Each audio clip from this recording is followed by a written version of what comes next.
Hey guys, welcome to another Turning Timeout. Um, in this one, I wanted to do something slightly different to what I've done before. Um, so I've got a project coming up that I'm in the process of finishing at the moment, and when it's done, I'll hopefully get that video uploaded and people will be able to see it. But I'm probably going to break it down into two parts. So the first part being some metalworking and my first attempt at welding, and then the second part is the more familiar woodworking that I do, but also a little something extra. So that's something to look forward to.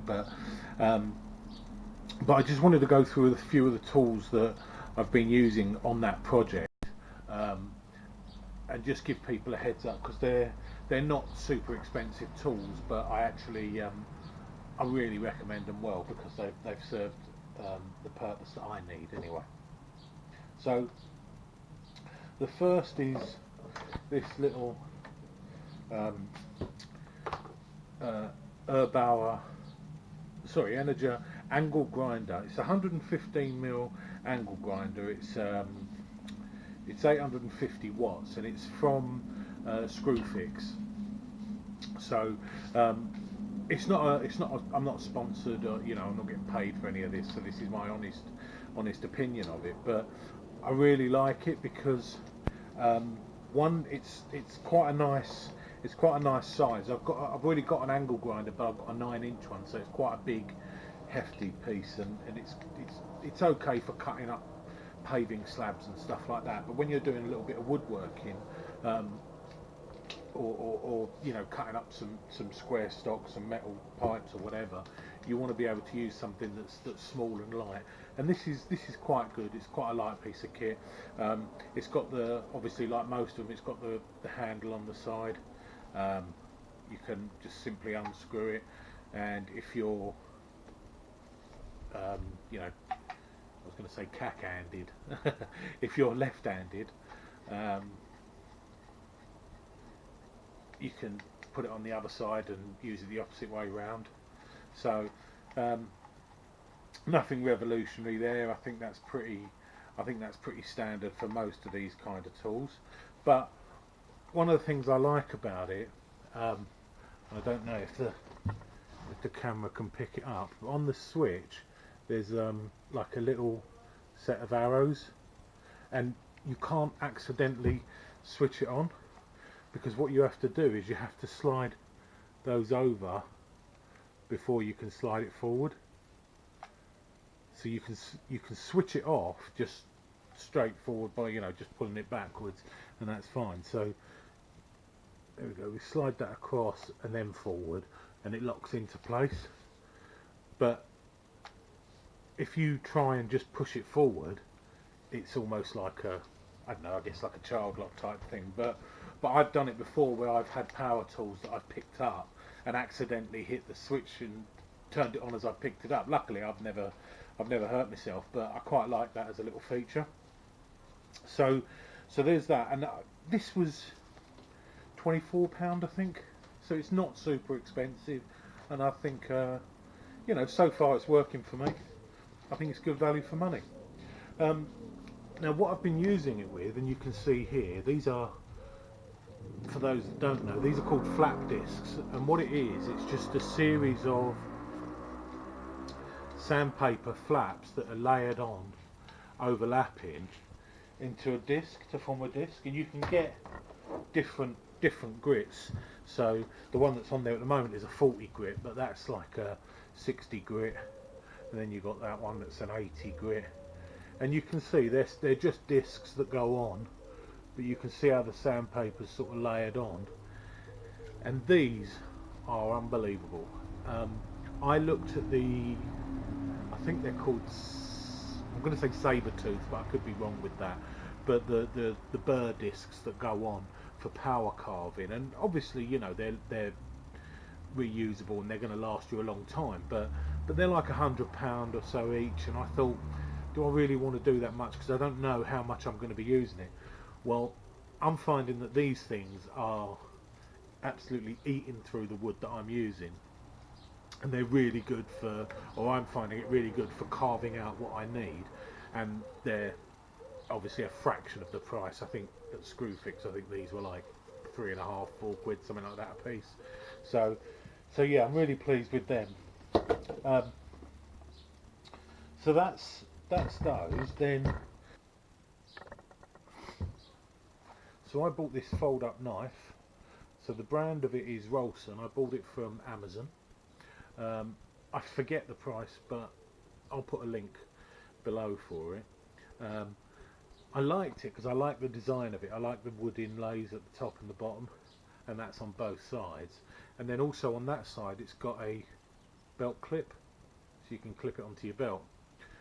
So when you unfold it, you've got a standard sort of Stanley blade in there, and you'll see there's a little button on the side there. When you push that in, that just releases the blade. When you put the new blade in,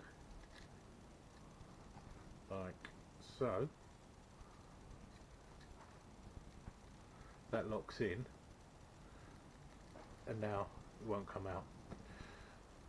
That blade's locked in place, and there's a little, I don't know if you can see it, there's a little latch there that you sort of push across. So when you slide that across, that allows you to fold that up. On the other side of it, it's got a standard blade, and I think that's kind of good because quite often I cut things like cable ties or some sort of packaging, and sometimes you don't want to keep using the Stanley blade. So, but yeah, I like that, and I thought it was quite a nice nifty piece of kit, and I can just keep that in my pocket with the other stuff that I use. So no doubt you've seen that before, my telescopic magnetic with the light on the top, and my automatic punch. So I tend to keep those three things in my pocket, so that's what I use quite a lot. My next piece is the Von House 35-piece router bit set. Now, I've got 3 routers. So I've got one, a Bosch router that I leave mounted to my router table. I've got a large McAllister one that's pretty big and pretty heavy to use, but it's good for some big pieces that I'm working on. And then I've got my go-to product, which I use so much, and that's my Katsu router.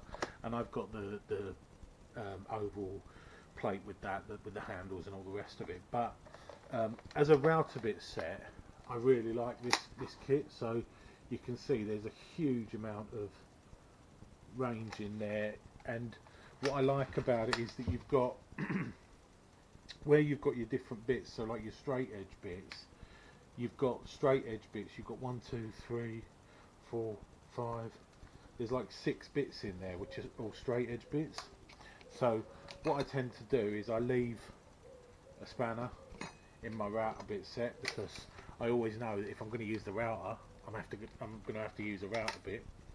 And then the other thing that I've got in there is my collet reducer and my CNC detailing bits for when I'm doing more intricate sign work and stuff. But I really like it as a set. It's got like the heavy foam inlay, and it allows you to slot the bits in, and it holds them all really nicely, and then it closes up, a couple of latches, job's a good one. So I really like that. That's the Von House router bit set, and I think I got that off Amazon as well, so I'll put a link below to that. And then this I've found has come in really helpful. So this has come in really handy. So this is a guide. It's a straight edge guide. It's made by Silverline.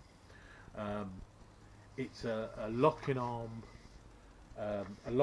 guide clamp, and it's 1.2 meters, so it's 1200 mil. So it's quite a long one, and you can see it's got these like square pads on the bottom.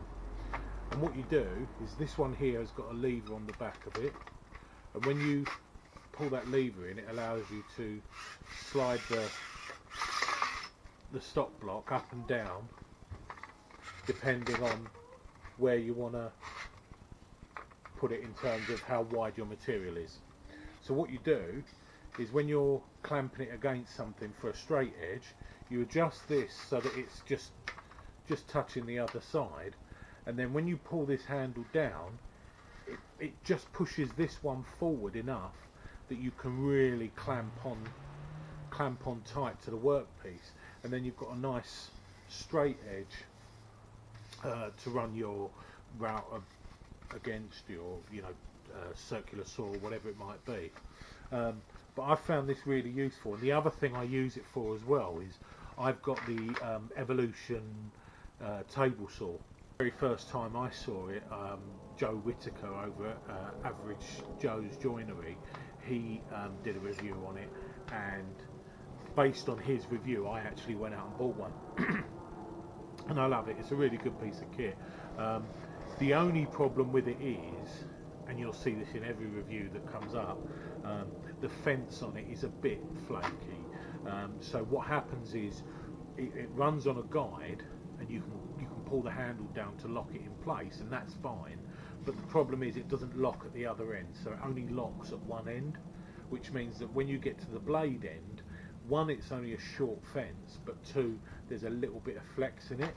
So what I do is I put my straight guide across the table saw, right butted up to where I want the fence, lock it in place, and it just stops that flex at the far end.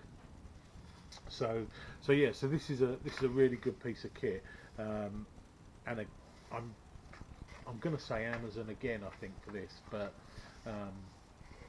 yeah.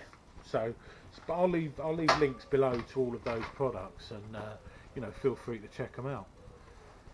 But I think that's pretty much it for this week. But keep an eye out for my next upload. I'm hoping it's going to be at the end of this week. So, all being well, that should be on the way soon. So, cheers, guys. Happy turning.